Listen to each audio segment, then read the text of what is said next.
Hello, and welcome to the final day of the Orange Digital Center's Champions Competition. On the occasion of the African Cup of Nations currently taking place, Orange Digital Centers wanted to mark the occasion by organizing a code competition to showcase young IT talent on the African continent. On the second day of international events, 16 teams competed in an AI challenge to determine which teams would qualify for the semi-finals. The competition was won by the Mali team thanks to a brilliant offensive and defensive hybrid strategy. In order of qualification, the 8 teams taking part in the semi-finals are Mali, Egypt, Burkina Faso, Jordan, Democratic Republic of Congo, Senegal, Tunisia, and Madagascar. Today, these teams take part in a virtual escape game competition. Each country has exactly 1 hour to solve the 9 puzzles that separate them from the exit. As in a real escape game, you'll need to combine searching, observation, and creativity. But here the challenges have the particularity that some have to be solved by coding. The first 4 teams to emerge from the escape game will go on to the final, where a final challenge awaits to decide the overall winner of the Orange Digital Center Champions. The country that wins the competition will be offered a fully equipped IT classroom by Orange Digital Center, with 1 year's free training.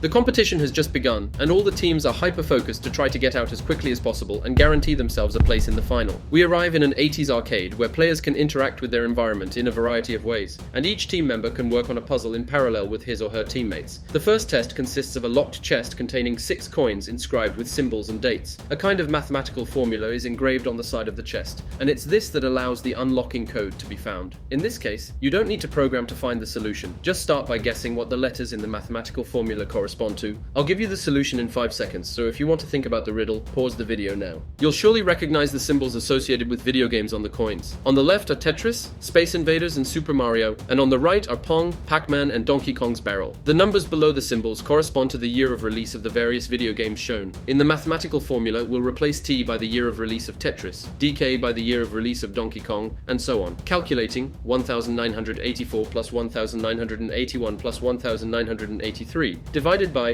1980 minus 1978 plus 1972 gives us the result 4946, which is the code for the padlock. Once the padlock is open, we can open the box, which allows us to retrieve a coin to start a game on an arcade terminal somewhere else in the room. On this arcade terminal, we're asked to enter a series of up and down joystick movements. Rummaging around the room, we see that the pool cues have arrows engraved upwards and downwards. The players try to enter the arrows in order from left to right, but nothing happens. If we go back to the arcade cabinet, we can notice something about the 4 buttons under the screen. Their 4 colors correspond to the colors of the ends of the pool cues. So by choosing the reading order, green, blue, red, orange, you can enter the 12 up and down instructions in the right order and unlock the door to another room, the cellar. Now let's take a look at a puzzle that requires programming skills. While searching the room, the team recovered 3 audio tapes. On each of these tapes, we see a musical symbol. Here an 8th note on the left, a half note in the safe, and 2 16th notes on the shelf. These symbols can also be seen on the music score on the piano. This score is a very important clue to solving the riddle. You can see that you must first play the first note that appears on the tape with a half note, then the first note from the tape with the 16th note label,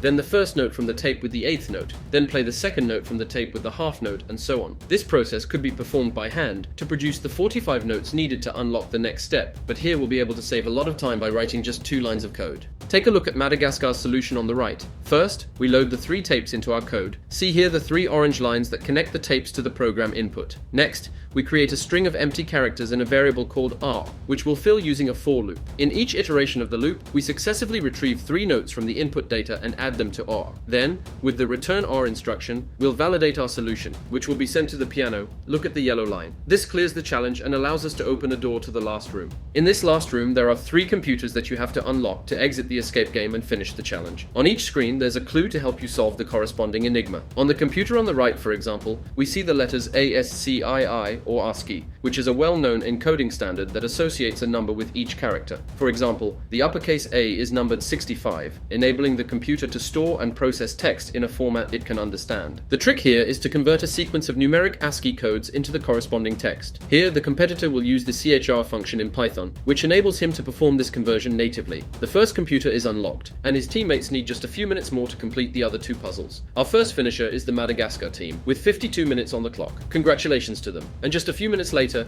Egypt manages to leave the escape game, followed by Jordan and Tunisia. These 4 teams have now qualified for the final and will compete in the Clash of Code competition.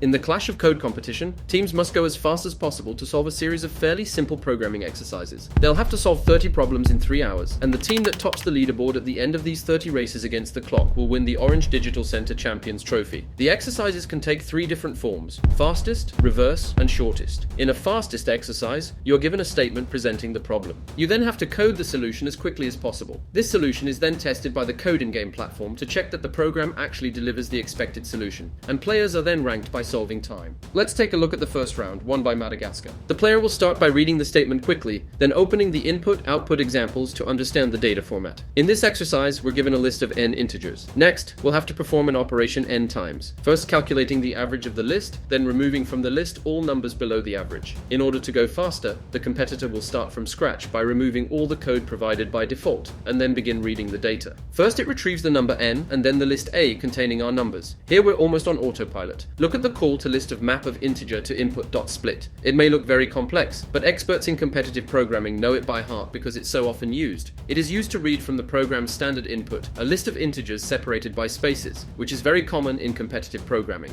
Next, the competitor creates a remaining underscore elements function, which calculates the n successive iterations. Using a for loop over n iterations, we first calculate the average by taking the sum of the elements of A divided by its length. Then, using a list comprehension, a Python feature for generating lists on the fly, we'll filter the list A. Finally, the function returns list A, which can now be displayed with print. The map and join functions are used to ensure that the list is displayed in the requested format, that is, whole numbers separated by spaces. Another competition mode, reverse, is very similar to the fastest mode we've just seen. The difference here is that, instead of being shown the statement, we only see examples of the input and output of the expected program, and we have to write a program that performs these operations. For example, on the 6th round of the day, won by Jordan, let's take a look at the winning player's screen, coded in C++.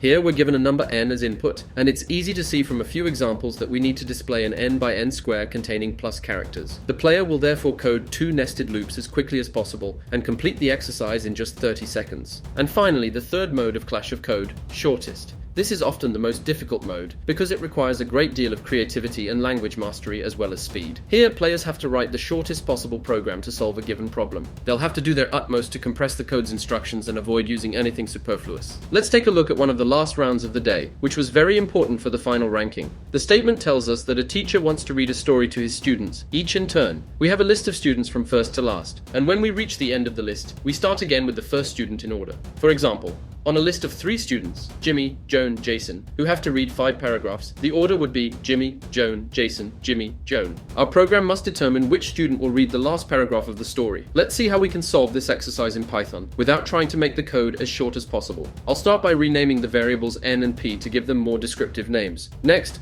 I'll use a for loop to establish the complete list of students who will read each paragraph. This reading order will be stored in the variable called reading_order, and I also need a variable that stores the index of the student who will read the current paragraph. At each iteration, I add the student's name to the end of my variable reading_order, then increase the index by 1. If this index corresponds to the end of the list, that is equal to the number of children, I reset it to 0 to start again at the beginning of the list. Then I simply display the last element of the reading order, which corresponds to the requested output. Now let's see what the winning solution looks like on this Clash of Code. Compared with my program, which was over 500 characters long, here the player has found a solution in just 62 characters. Note how the variable names are always 1 letter long, to save as much space as possible. Moreover, to further reduce the size of the program, the list containing the names isn't even stored in a variable. It's used directly in the expression that displays the result. To calculate the name of the pupil reading the last paragraph, the player uses an arithmetic trick with the modulo operation, %symbol, which allows him to calculate the final index directly without having to loop back to calculate them all from the beginning.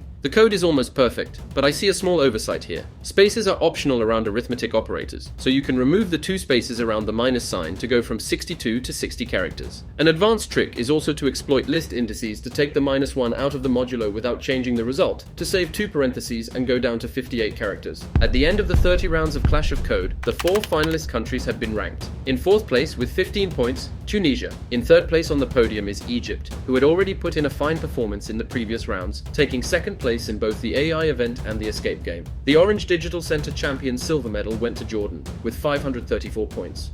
And last but not least, the great champions of the competition. Congratulations to Madagascar for its flawless performance with 4,799 points. Madagascar will receive a fully equipped computer classroom thanks to Orange Digital Centers, with 1 year of free courses. Thank you for following this first edition of the Orange Digital Center Champions, which challenged 16 African countries in code competitions in parallel of the Africa Cup of Nations. We'd also like to thank all the participants for their perseverance and creativity, and our event partner Code In Game, who created perfectly tailored challenges for the competition. See you soon.